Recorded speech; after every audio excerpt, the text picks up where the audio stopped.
Welcome, here I've got HTC Desire 21 Pro 5G and I'm gonna show you how to change aspect ratio in the camera app at this device.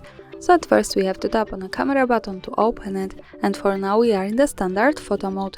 From here let's move to this settings bar and pick the second button from the left to get access to more options about the camera we can manage.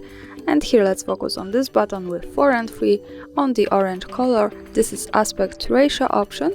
By just one tap we can change this to 16 and 9. As you can see, the background has changed to the longer one.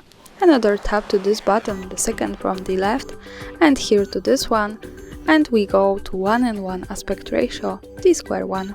And when we pick this button once again and tap to the aspect ratio option, we go back to 4 and 3, the original one. And this is how to change this. Thanks for watching, subscribe our channel and leave the thumbs up.